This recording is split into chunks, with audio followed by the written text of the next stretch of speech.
Okay, for the final section of Unit 3, look at 5.2.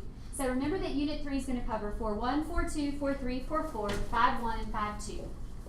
This is the final one before the Unit 3 test.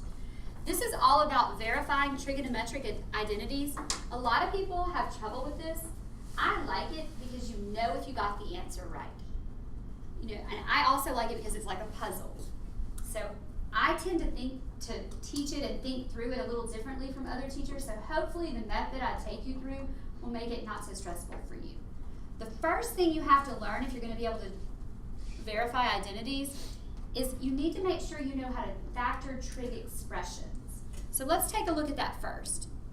If we want to factor trig expressions, we factor them the same way we factor just algebraic expressions. You can do it by unfoiling, you can do it by bottoms up, which I don't know, so I can't help you with that, but you can do it that way. You can do it by tic-tac-toe, which I don't know, so I can't help you with that. You can do difference of squares, and you can do sum and difference of cubes. So I'm just going to walk you through the way to do this. And there will be some on your test that are just factoring. So make sure you know how to do this. All right, if I'm asking you to factor sine squared of x minus 7 times sine of x plus 6, if that stresses you out at all, change all of the trig functions to a variable that is not in there right now. So right now our variable is sine of x. So I have sine of x squared minus 7 sine of x plus 6. So pick a variable that's not there. Pick y, okay? And replace the trig function with y. So instead of sine squared of x, that's the same as y squared minus 7y plus 6. And imagine you're back in Algebra 1 and you're trying to factor that. Well, if I factor that, that factors into y and y, both negative, and what multiplies to 6 but adds to 7? 6 and 1. 6 and 1. Okay, so if that were just an algebra problem, the answer would be y minus 1, y minus 6. What was y? What did I let y be in that equation? Sine of x, right? Yeah? So now you just go back and you put in the place of the y, you resubstitute the sign.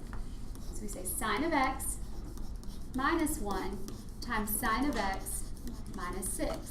And if you FOIL that out, you should get sine squared minus 7 sine x plus 6. Let's check it and see.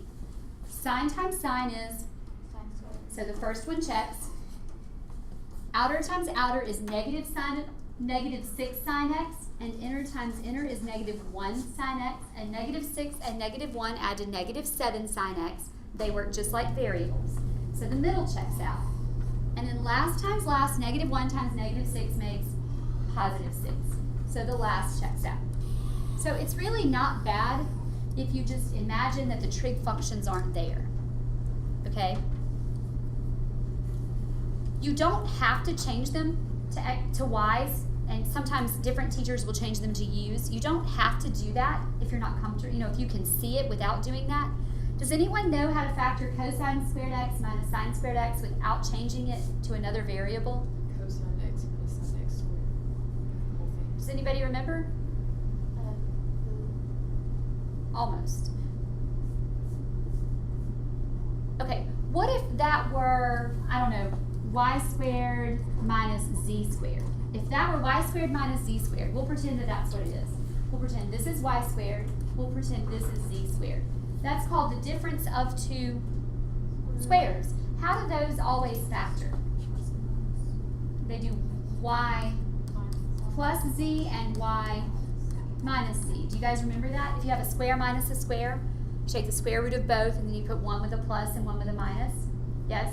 Okay. And in this case, I let cosine x be my y and sine x be my z. So that would be cosine x plus sine x and cosine x minus sine x. And then if you FOILed that back out, you could see that it equals back to cosine squared minus sine squared because the outer and inner terms will cancel to 0. Do you have any questions about that so far? I'm going to pause for a second and let you think it through.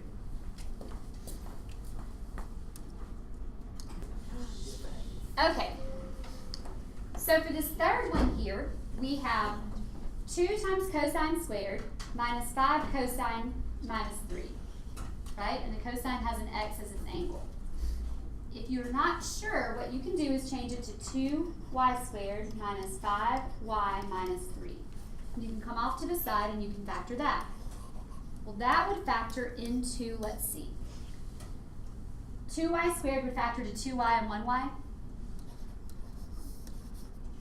And then the 3 would factor either to 1 and 3 or 3 and 1. And I think because it subtracts, this is going to have to be a 1, this is going to have to be a 3. That's going to have to be a minus to make negative 6y, and this is going to have to be a plus to make positive 1y, so that together the outer and inner would come to negative 5y. And last times last would be negative 3. So once you're sure that it foils out, you can go back and replace your y's with cosine of x. So that this final answer right here is 2 cosine of x plus 1 times 1 cosine of x minus 3. Now I know some of you have alternate methods for factoring that. Some of you have bottoms up, some know, is it tic-tac-toe is one of the methods.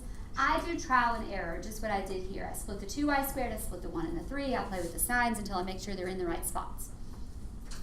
Okay, I do trial and error, but you're welcome to factor that any way you need to. Just make sure that it foils back to the original. Now let's go back over the cubes. If I look at number 4, it says 8 minus sine cubed of x. Do you see that that's the difference in something cubed minus something cubed? Yes? Okay. If you're not sure, change it to 8 minus y cubed. And let's factor that. 8 minus y cubed factors into the cube root. Pay attention here if you've forgotten your cubes since college algebra. The cube root of 8 is, and the cube root of y is, so that's your first parenthesis. And then do you guys remember what we do to that parenthesis? We SOPs it. We square the first, that is 4. Take the opposite of the sign, and then multiply them together, and you get 2y, and square the last, plus y squared. Okay, so let's look at it again. Take the cube root of the first minus the cube root of the second, and then you take the square of the first, take the opposite product of the two, and then you square the last to form the second parenthesis. Once you get that done, all you do is replace the y with sine of x. So we have 2 minus sine of x times 4 plus 2 sine of x plus sine squared of x. If we look at that, nothing can combine. There are no like terms. And if you distributed that all back out, distributed the 2 to all 3 of those and the negative sign to all 3 of those, it would add back to 8 minus sine cubed of x. So one thing that we've kind of learned here, trig functions act just like variables. You can add them, you can subtract them, you can multiply them, and they'll become squares and cubes and that sort of thing. You can even put coefficients in front of them. So that takes a little time to get used to if this is your first go-round in trig. If you've had high school trig, it's not so bad. But, you know, it is sort of a learning curve there. So I wanted to make sure that we took at least a little bit of time and we went through that together. I'm going to cut right here because it's a good stopping place, but I do have one other page of notes that I want to give you, so do not wander off.